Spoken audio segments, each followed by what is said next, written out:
Gianni the Greek over the past 30 days has increased client bankrolls by 84% and is looking to repeat his 2020 #1 overall profit title at both WagerTalk and Sports Memo, where he not only took the crown last year, but he has never had a losing calendar year at WagerTalk and holds the following all-time records. #1 in golf, CFL, and NASCAR, #2 in total profit, college football, NHL, soccer, and MMA, and #3 in the NFL. Right now, you can lock in 45 days of plays for the price of $30 for a limited time, saving yourself $200 over the regular price.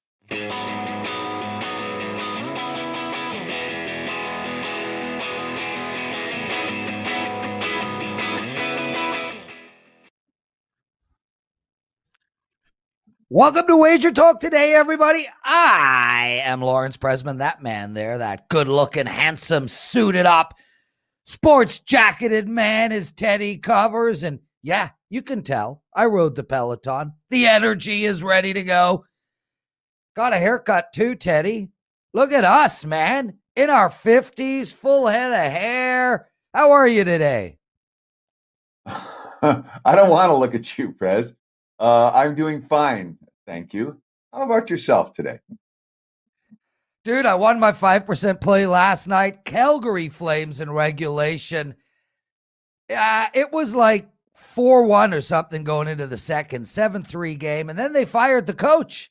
So now we got Calgary set up and ready to go for the next few games.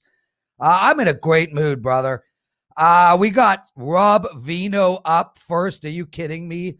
Rob, I don't know, man. Top 5 sports betting analyst I've ever worked with, that's for sure. He's going to look at the Georgia Tech Wake Forest game. Then we're going to the Moorhead State game, and of course, college football in March. Carmine Bianco at the bottom, and we're going to talk NHL, which is right in my lane. Teddy Covers. You got a big game breakdown. I got the penalty box, so much more. What happened in the night of sports last night, Theodore? Sure. Let's get into it with a little bad beats, bad bets, and bad for the books. Recap of what happened in the sports betting world last night. And it was not a huge night for bad beats, but there was a couple that stood out absolutely. When I'm talking Atlantic Sun Conference tournament totals, you know that it's got to be bad. Liberty and Kennesaw State, the total's 127.5. It's 23-23 at halftime. The game flying 20 points under the whole way. 52-33. They got 85 with just over 5 minutes left. Again, the total's 127.5. The over is as dead can be until they score 17 points in the final 50 seconds. We're talking 3-pointers, dunks, jumpers, technical fouls, all the free throws go in. And of course, 2 made shots, 4 for 4 from the free throw line in the last 10 seconds. Game lands 128. Are you kidding? Total 127.5. That was pretty brutal. And then there was the Blazers Kings, another total last night in the NBA, under 237.5. It's sitting at 208 with 4 minutes to go, 105-103. It's at 220 with just over a minute left. But what's that last minute? It's Dame time is what the last minute is. Final 123-119, 34 points the last 4 minutes of that ball game, sent it sneaking over the total, including that last 10-second flurry. Brutal. Beat 4 underbettors in that one. When it comes to bad bets last night, a couple stood out. And this, I guess you call it bad luck, the Clippers, -5 up to -7. Paul George got scratched just before tip-off. The markets didn't know. Doc Rivers didn't know. He said he was dizzy when he was going out there to warm up. The Clips still led by 4 with 4 to go, but the end game was all Washington. Clippers just 3-6 their last 9. Heading into the All-Star break, all that Clippers money was bad bets. The San Diego Toreros run 3 games all year. They took money in the West Coast Conference tournament yesterday, including my money. +9 at the Open, down to +7. They were blown out before halftime, ready for the season to be done. Lost by 16. San Diego bad bets. And Oklahoma took a whole bunch of money yesterday. Pick 'em, bet up to -2.5 against Texas. It was a tight game, but the Longhorns were pretty much in control. Texas wins by 4. All the Oklahoma money. Bad bets. When it comes for bad for the books, there were a good handful last night.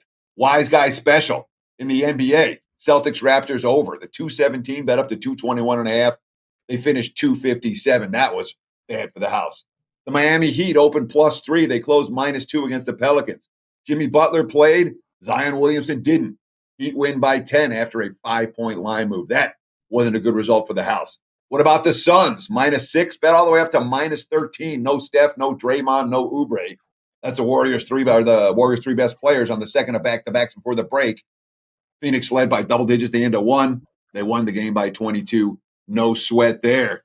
College hoops, couple bad for books there as well. Iowa led up from -16 up to -17.5 against Nebraska. Rough night for the Huskers. They lost by 38. And the wise guy special in college hoops yesterday was UMass. From as low as -1 at the open, it was high as -5 at the close against St. Joe's. The Hawks' winning streak comes to an end in a hurry. They lose that game 100-66.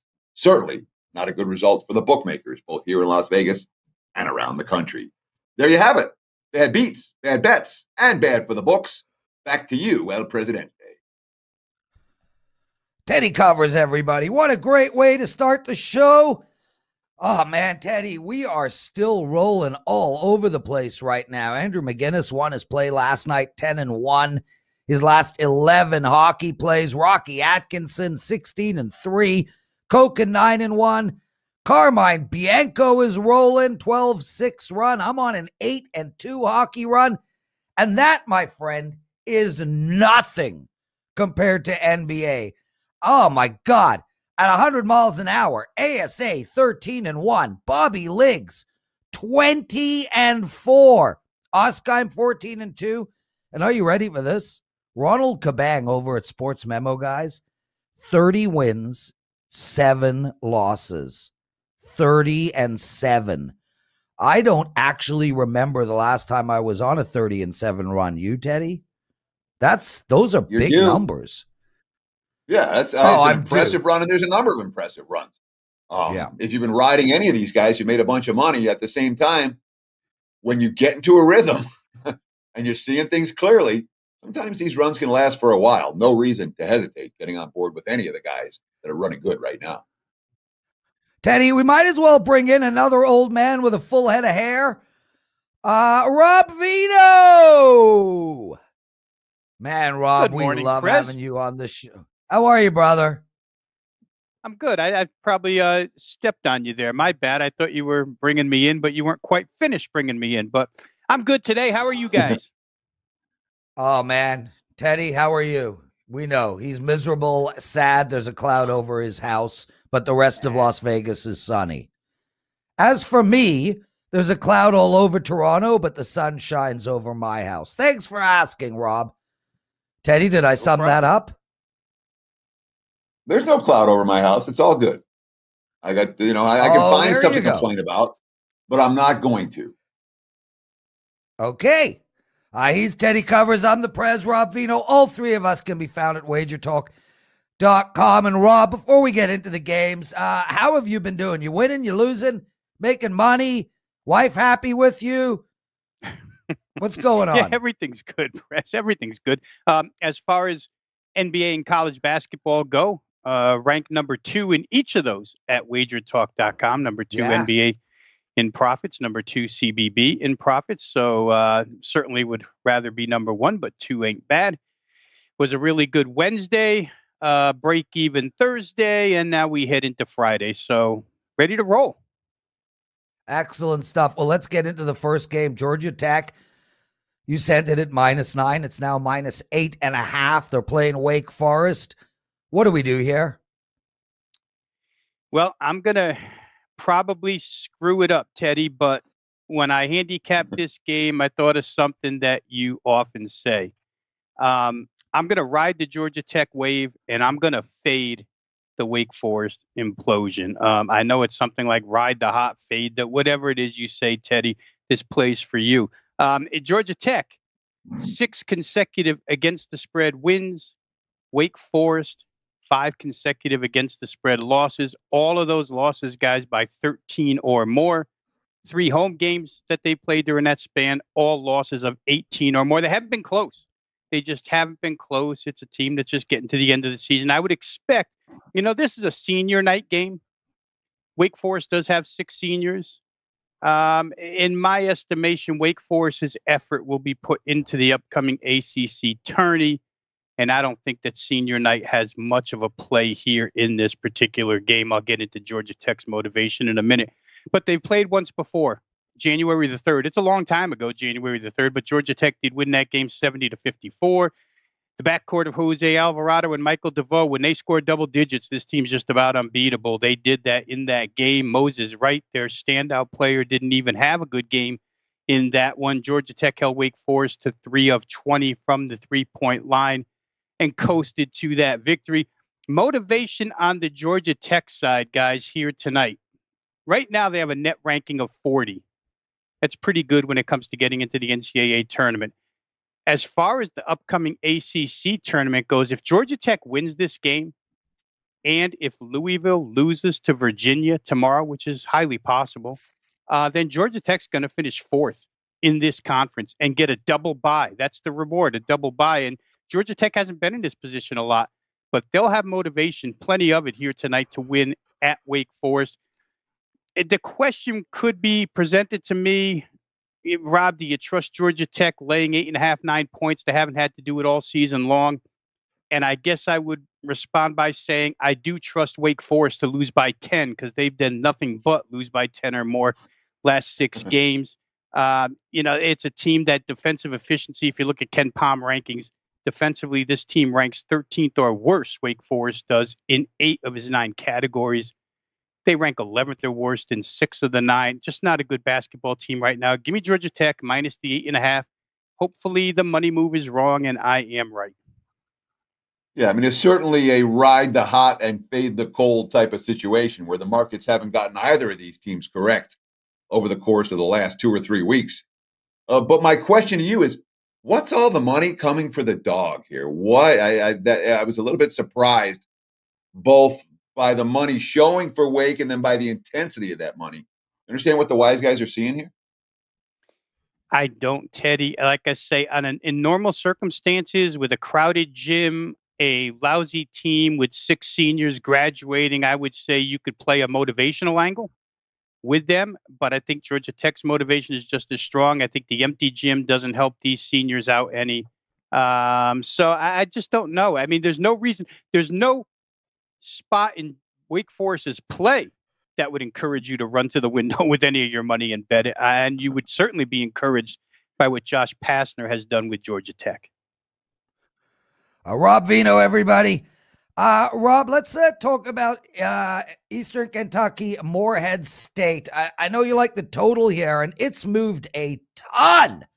I mean, you sent it in. It was 139.5. We're now looking at 144. This has been bet up, and up. And what do we do now?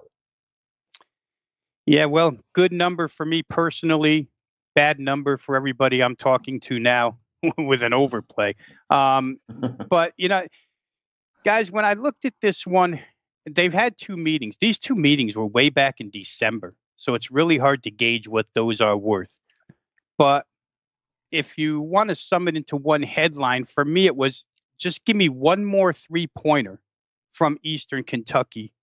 And both of those games go over the total. They hit 137 or the 139.5, which was, the previous line. The first game hit 137. The second one hit 139. They're both really, really close.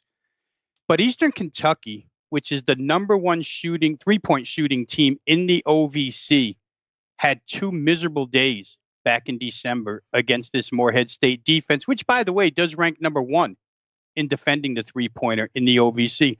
But for Eastern Kentucky, 4 of 25, 16%, 10 of 34, 29.4%, just lousy shooting games for them.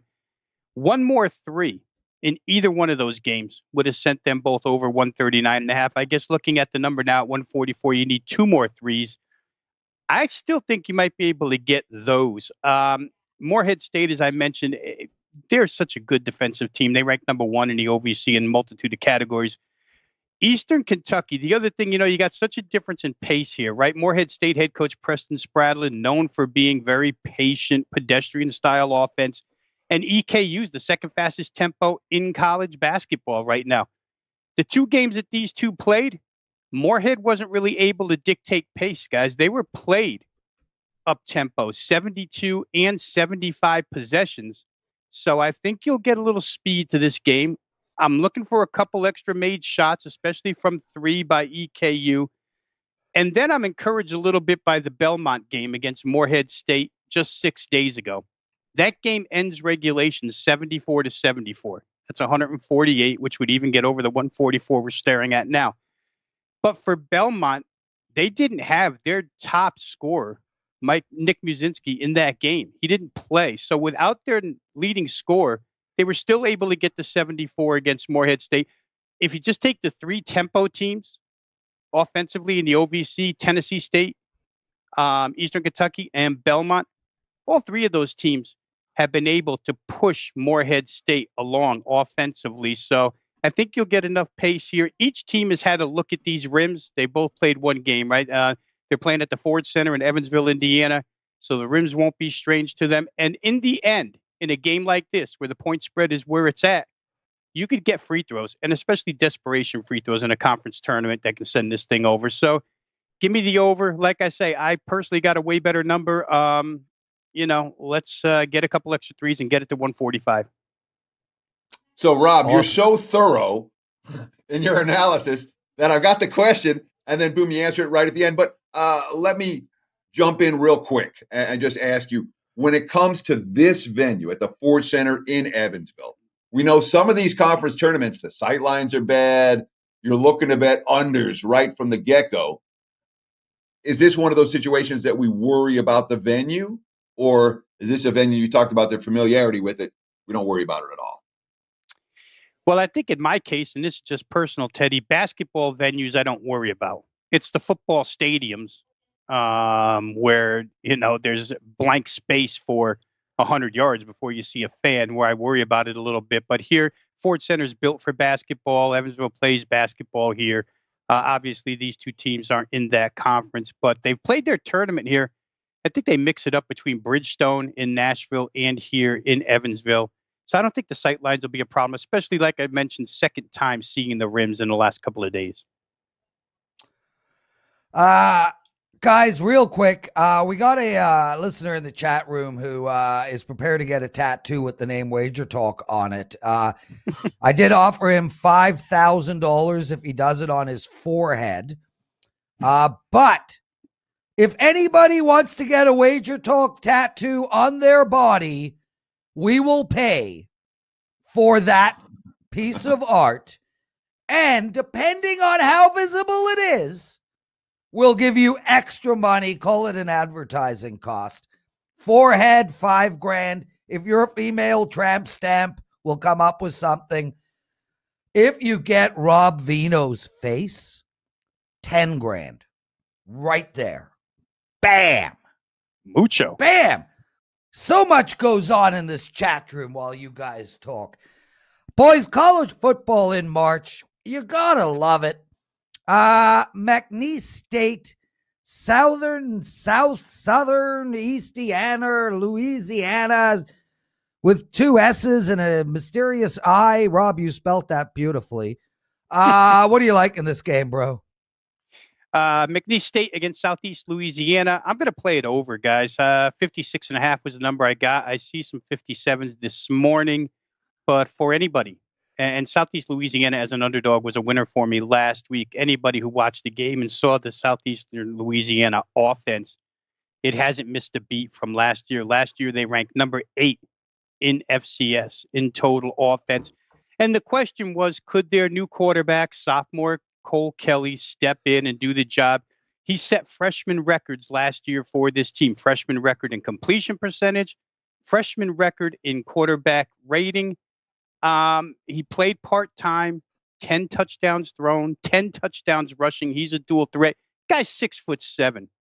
Last week against Sam Houston State, the number 1 defense in the Southland Conference by far, the number 3 defense in all of FCS football, the previous season, 2019, a team with 4 All-Americans back on the defensive side of the football, and he shredded them. That Southeast Louisiana passing game, it's an up-tempo style, guys, almost air raid under Frank Selfo. But Kelly goes 36 of 53 for 462, throws 4 TDs, no picks. They lose the game 43-38, but cover. It's an elite FCS wide receiving core. Their top two guys, Turner and Mitchell, 21 catches last week, 292, 3 TDs. The problem is the defense was worse than the offense was good. Sam Houston puts up 672 total yards against this defense, ran it through it, didn't matter, scored 3 TDs from outside the red zone. Big plays Southeastern Louisiana is susceptible to. You got a team with a great offense, a team with a lousy defense. Going to play McNeese State. We've seen them twice. Lit up on defense by Tarleton State. Lit up on defense by Incarnate Word. The reason why Incarnate Word last week is important here is because their head coach, Eric Morris, is a Texas Tech disciple, runs an air raid. Air raid lit up McNeese State last week. Air raid will probably light them up this week. Offensively, they should put their share of points up on the board. Ed Ogeron's son, Cody, is the quarterback of this team. Another dual threat, really good runner, maybe the best runner on the team, as a matter of fact. But they play a little bit of tempo as well. You know, the way I see it, guys, Southeastern Louisiana should be able to find their way to 38. The other side should be able to find their way to 27. If that's the case, that's 65, and we're staring at a total of 56.5, 57. So give me over. I think it's too low. Doesn't take a lot of money to move these FCS games. So, you know, if people get involved in the over, it could rise real quick. I'd bet it now before Saturday night. So I'm not even going to ask you a follow-up on the game. I want to ask Prez a follow-up on when he's offering. Did he really offer our viewers, not our listeners, our viewers, $10,000? That's a lot of money. If they put Rob Veno's now, where's that? money? Is that coming out of your pocket? Because the company's not paying for that. My pocket. If someone puts Rob Veno's face on their forehead, I will pay out of pocket. I mean, what the guy must be nuts. Oh, if it's you, I'll make it 15. I want 20. 20. You come in with a Rob Veno tattoo on your forehead, a real legit one. I will give you 20, and I will give your boy a quarter of a Bitcoin to save as he ages. Do it for your family, Teddy. Looks like I'm getting a tattoo Do it for your family. Oh, Kara. And Rob, if you get Teddy's face on your forehead, I will give Teddy more money too. Teddy, you're going to get rich out of this deal. Yeah. Hey, Rob, you do it. And you'll take the money. No, right? Teddy covers Rob Veno. Rob, what's up? What's up with Nick Veno and the grayscales? We got people talking about him in the chat room. One guy cannot believe that you are the dad of the famous Nick Veno. Wow. I'll have to let him know that. Yeah, the gang is all here tonight. So I guess we'll be hearing some music. We are getting a couple of songs back, guys, from that album recording session that they did about 3 weeks ago. So things are looking good for Grayscale. I just hope they can get back out on tour. The kids are itching to get back out there and play some of the new music. No doubt. Rob, thanks for joining us, man. What do you got to promote today?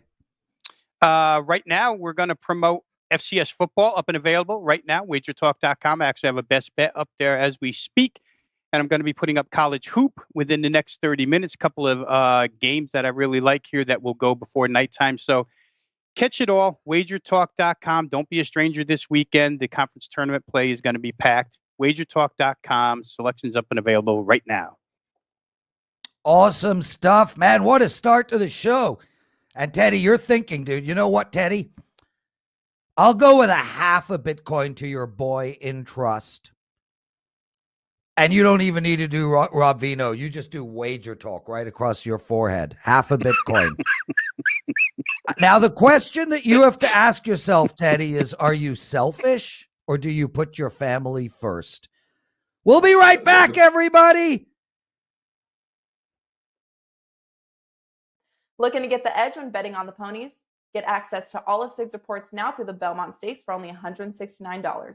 You will get approximately 5 sheets per week for the next 15 weeks at $75 $9 reports. That comes out to a $675 value if purchased daily, saving you $506, and you'll have total access to SIG sports racing selections through Derby prep season, the Kentucky Derby, the Preakness, and the Belmont Stakes.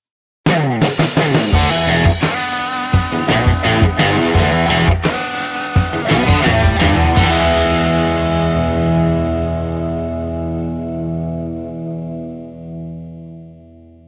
is time for today's big game breakdown. Let's talk a little college hoops from Las Vegas in the West Coast Conference Tournament. Loyola and San Francisco. The Lions against the Dons. Loyola Marymount against San Francisco. And we've seen all the money come for San Fran this morning. Much like Rob Veno, when I posted, it was pick 'em, and we've seen all the money come on the side that I like in this one. So unfortunately, we're not getting the best of the number anymore. That said, you're still laying less than a bucket with San Fran in a game that I expect them to win. Minus 1.5 now for the Dons. A total 137.5. And yes, San Fran is the road team here. They're the 8th seed against the number 5 seed Lions. All that said, a couple of things to note here. First, they say it's the old adage that it's tough to beat a team 3 times in the same season is garbage. Okay, it's nonsense, and it doesn't give you anything ATS long term. That said, San Fran hung with Loyola in both meetings. The second one, they kind of gave it away. They led with just over a minute to play, and then everything fell apart for them down the stretch of that contest. So it wasn't like there was a class difference between these two teams. I like the fact that San Fran played on this floor yesterday. There is an edge sometimes where one team plays on the floor, gets comfortable, the other team just getting their first taste of it this time around. I also like the fact that San Fran was a team that absolutely collapsed down the back end of the season. Okay, they showed nothing over the last 3 weeks. They lost their last 6 games straight up and against the spread. And teams like that, once you see the collapse, the markets have to adjust. San Fran, the markets certainly have adjusted. And yet, we know that the Dons are a team that's capable of beating anybody. They beat Virginia this year. The first half of the season, they were a bet-on team. And sometimes down the stretch, when things don't go right, teams check out and they put their energy into a conference tournament run. That's what I think we're seeing from San Francisco here. They certainly have that potential this time around. I don't think the Lions go to 3-0 against the Dons. Look at San Fran, minus 1.5. That's betting number 891, 9 o'clock Eastern, 6 a.m. here on the left coast, right here from Las Vegas. There you have it, Prez. Look at San Fran. Now let's go back to you. Great stuff, Teddy. Guys, hit that like button, please. We only have 46 likes, 300 of you guys in the chat room. We really do need it. It's literally the only thing we ask. I mean, it's not like we're asking for you guys to get a tattoo. One of you suggested it. What we ask is just to hit the like button. Tell your friends about our show. Subscribe to our channel. Hit the bell. etc., etc. But it really only takes a minute. Carmine Bianco joining us, 7-1 NHL run, 12-6. Carm, dude, your last 7 days have been just ridiculous, brother. 12-3 run. You're up 53%. 53% in 7 days. Awesome stuff, man. I hope this is just the beginning of an incredible march. Well, I sure hope so. Listen, I talk about it on Twitter all the time. Don't turtle when you lose, and then you can actually brag when you win. That's the way it works. January was great. February, not so good. March is off to a great start. It's the way it is. Carmine, did you hear and as the Mandalorian says, it's the way it is. See how deep I am there, Teddy? Yeah, I'm just Carm. I'm going to see if Carmine's going to get a wager talk. I was just going to say, Carm, Carm, you got a huge landscape on your over there. All this beautiful, this palette that we could do so much with it. I'll tell you what, you transfer me 10 Bitcoins and I will let you pick the tattoo. No. Okay, let's go, boys. Teddy. Let's get into it. Hockey questions, which means I can't ask the follow-up. I got to ask about the game. So let's start with Tampa Bay and Chicago, the Lightning. Boy, they're minus $2 at some places on the road, minus 180 minus 190 elsewhere. Total sitting at 6. I'm not seeing much of a bent over or under. Some books seem to be shaded to the over, others shaded to the under. What do you like between the Lightning and the Blackhawks? Yeah, Teddy, I just finished about an hour ago doing puck time with my co-host Andrew, and I keep talking about the Chicago Blackhawks. And while they're playing well, I expect some regression. And some guys in the chat are like, "Can't you just admit you're wrong?" Well, I can't, just because they're not one of the top teams in that division. That goes to Tampa, that goes to Carolina, that goes to Florida. Last night's game, Tampa got it done. Didn't get it done in regulation time, which I hoped, but I still cashed the ticket on Tampa. Chicago came out last night and played an absolutely great game for 40 minutes. High tempo, tight checking, and they were completely gassed. By the time the third period rolled around, they're up 2-0 at the end of the second. And I took Tampa Bay in game at plus 300, and then it went to plus 350 just before the third period started. And Tampa scored a couple quick ones. They were all over Chicago and eventually got the game to overtime and won it in overtime. This Tampa team plays the same 60 minutes through. So you've got to be able to stick with them for 60 minutes. They're 15-5 to the money line. Chicago's like 12-12, but it's still a profitable 12-12 because they're an underdog a lot of the times.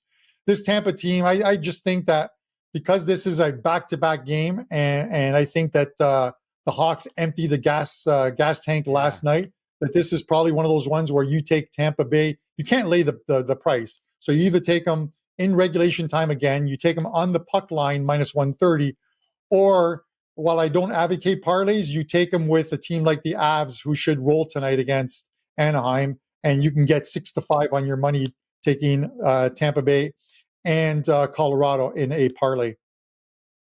Yeah, and I like that idea. You could even do it with maybe Vegas as well. There's 3 nice favorites up there.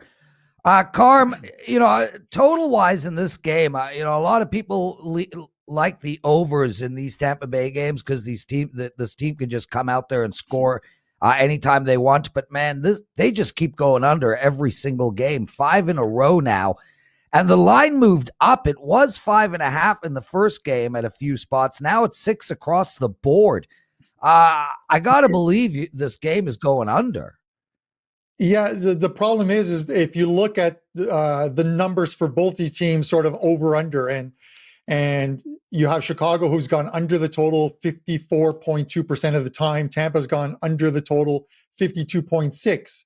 So while those numbers are slightly profitable, if you were going on no juice, when you factor in the juice, it's negligible, and it's just there's just not a big enough number to want me to take the over and the under. Much like you look at a team like, let's say, the Rangers, who the Rangers have gone under the total 66.7% of the time. That's a better number if I'm looking at an under. So let's talk Arizona right now as they take on Minnesota. The Coyotes. When did the Coyotes go from Phoenix to Arizona? I just remember them as the Phoenix Coyotes. Nonetheless, which tells you how much attention I pay to hockey. A Minnesota road favorites here. Looking at the WagerTalk live odds screen. 140 road chalk. Total sitting at 5.5 to the under. How do you break down this game? Yeah, I don't want to lay more than, listen, I'm high on this Minnesota team.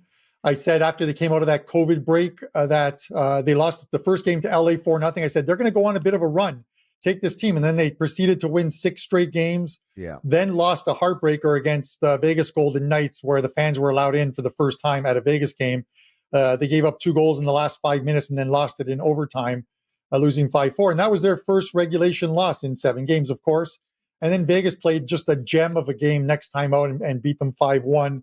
I'm ready to bounce back with this Minnesota team because I think they're a team that's going to make the playoffs. And against a team like Arizona, Prez will always tell you, you need to beat the teams that you're going to be competing for a playoff spot. And while you look at Colorado, St. Louis, and the Avs, those are the teams that are Colorado, Vegas, and St. Louis. Those are the teams that are probably going to finish 1, 2, and 3. Minnesota's going to be battling against Arizona for a playoff spot. So these are games you need to win. Arizona just doesn't play the same at home as they do on the road. They're 6-9 at home. It's a losing record, but only 2 of those games have come against teams that are sort of the top 3 teams in that, the cream of the crop in that thing. They just don't play well at home. This is the first meeting this year between these two. And the funny thing is, even though the over numbers for these teams, Arizona 61.9% of the time over the total, Minnesota 60%, that's Arizona 61.9, Minnesota 60. The total here is minus 130 on the under 5.5. So I'm staying away from that, but I will lay the minus 140 with Minnesota. Yeah, Carm, I agree with you 100% on the Minnesota bet. Now, I think what's really amazed me with Minnesota is in literally 12 months, this team has just got so much speed on the ice. I cannot believe how fast they are. And Arizona is a very slow team. You look at the shots for on Arizona, the last few games, 23 shots for, 25, 18. Minnesota does 18 in a period. 28, 25, 24. Minnesota 37, 30, 42. I feel like Minnesota is under the radar a bit, but this team is flying out there, and they're better than even their record, and I think they will actually be ahead of St. Louis when it's all said and done. So I am with you 100% on this Minnesota team. Okay, I don't Teddy? agree with you on the St. Louis part of it, but we'll get to that next. Let's make a bet. Tattoo on our forehead. Teddy. So Prez, what your job is to ask a follow-up question. Yeah, there, I know. As Teddy, opposed I don't to need to hear making a about long this. diatribe on what you think about what his opinion is, and then not asking any question, and then looking for me. I was assuming you were going to ask something at some point, but it was just blah blah blah blah blah blah blah blah blah blah. So yeah, because nobody wants blah, my blah. opinion in hockey. Go ahead, you have Teddy. A penalty box for that. It's all good. So tonight is a night with a lot of road favorites in the NHL. Of the 6 games, 4 of them involve road chalk, including the first 2 you talked about, and this one here with the St. Louis Blues and the LA Kings. Right now, St. Louis, let's call them minus 130, minus 135 total. Another 5.5 to the under. How do you break this one down, Carmine Bianco?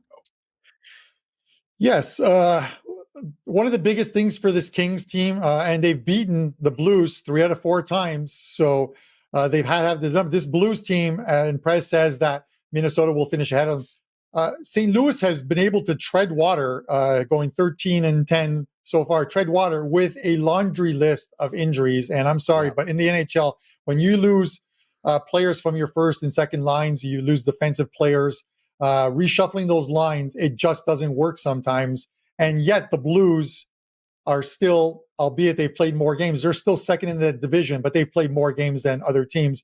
But they are starting to get some players back, and one of them could play tonight or will play on the weekend in the second game against the Kings, which is Tarasenko. And he's a big part of this team. This guy scores goals. They're getting them back. And, you know, you look at who they're playing. The Kings had a nice little run. They're winning some games as dogs, but they now have that problem, and they've lost 3 straight where they just keep falling behind teams. Against Minnesota twice, 3-0 deficits, couldn't recover. Against the Coyotes, 3-1 deficit, couldn't recover. You can't get behind a team, and especially a team like St. Louis, who is starting to come together and who has gone, I think they're 9-2 on the road so far this year. They're playing extremely well on the road. It's a bit of a revenge thing in having lost 3 or 4 games to the Kings, but it's more about a team getting healthy, getting some wins together. And it's one of the reasons why with this problem with the Kings falling behind, that you might want to look at taking the two-way money line on the Blues in the first period, minus 125, and figure that they're probably going to want to get off to a good start. They could be buoyed by the comeback of Tarasenko. I'm not saying just him being in the lineup is an instant win for this team. It's not. It's just another body that's back in there. And I just think that they have a favorable schedule coming up, this Blues team, where they have 4 against the Kings, 3 against the Sharks, and sandwiched in between are a couple games against the Golden Knights, that they might be primed for a nice little win streak that you can jump on board early. Carmine Bianco, guys. Carmine is rolling in hockey right now and soccer. Carm, what do you got to promote? And then we're going to move to the penalty box. Yeah, a one play in soccer this afternoon. We swept yesterday's card. It's been a great year so far in soccer. A couple plays in NHL tonight, and a 5% soccer play going on the weekend. So good time to pick up that 3-day all access package, what'll get you all plays right through Sunday, including that 5% play. And if you use the code BIG100, you can get $100 off the 30-day all sports all access package. Dude, thanks so much for joining us. I know you got super late notice. I literally texted you at 2 a.m. last night. Guys, you can find Carmine every day on Puck Time with Andrew McGinnis. It is an incredible show, a different guest each day. You'll find me there on Wednesdays. Carm, thanks for joining us. And guys, it's time for what I consider the best segment of this show. Joe.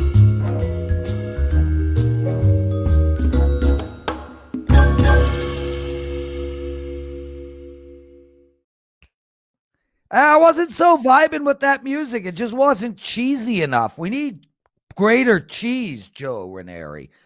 Anyway, guys, I got to tell you, you have to follow me on Twitter at Prez WagerTalk. Every day I put out a video. I give out free NHL picks. Yesterday I told you all to bet the Leafs, to bet Vancouver at plus 140. And they covered. I have been just killing it on these videos. I got 2 NHL plays for you guys tonight, and the first one is Boston.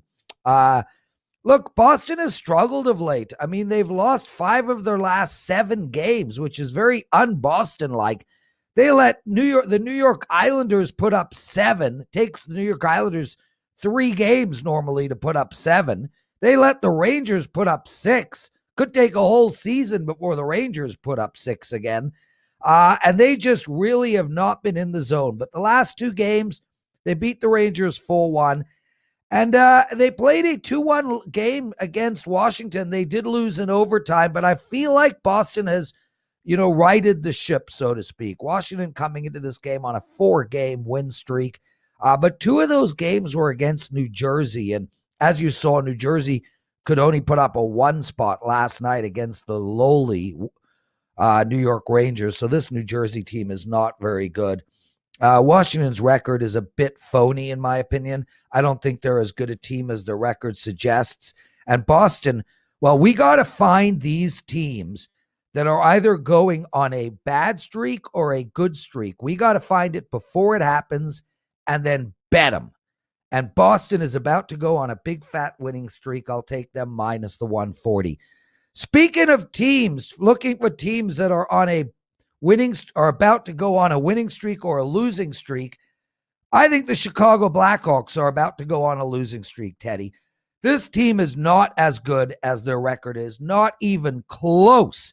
And yet all they have done is win. But we saw this with Anaheim. Anaheim was winning games too at the beginning of the year. They won 6.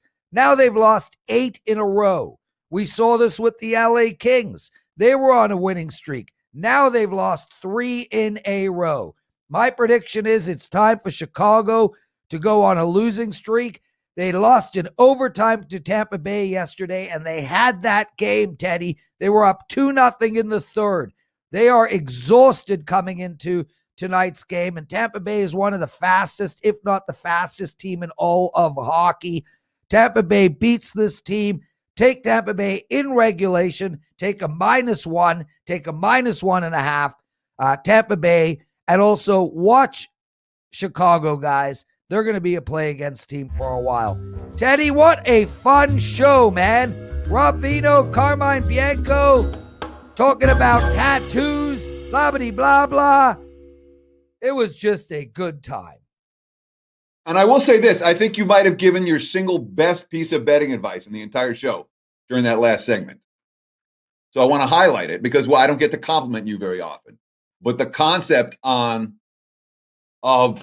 being proactive rather than reactive, looking to jump on a streak before it happens, when you see it as it's going to happen, I don't think there's any better way to make money betting sports. And that Mr. Prez his great advice.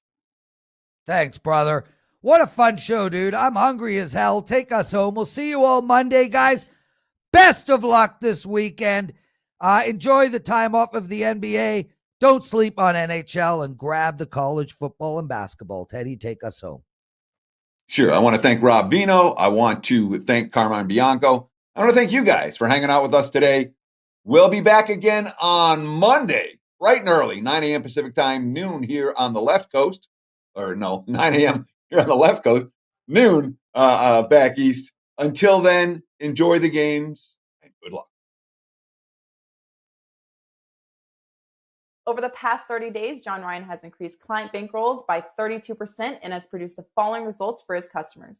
Plus 83% against the spread in NBA and college basketball, and plus 61% against the spread in his last 100 college basketball 4% best bets. For unlimited time, you can get 45 days of John Ryan selections, including any 5% best bets, for the price of a 30-day all-access, saving $178 with the total cost coming out to only $4.42 per day.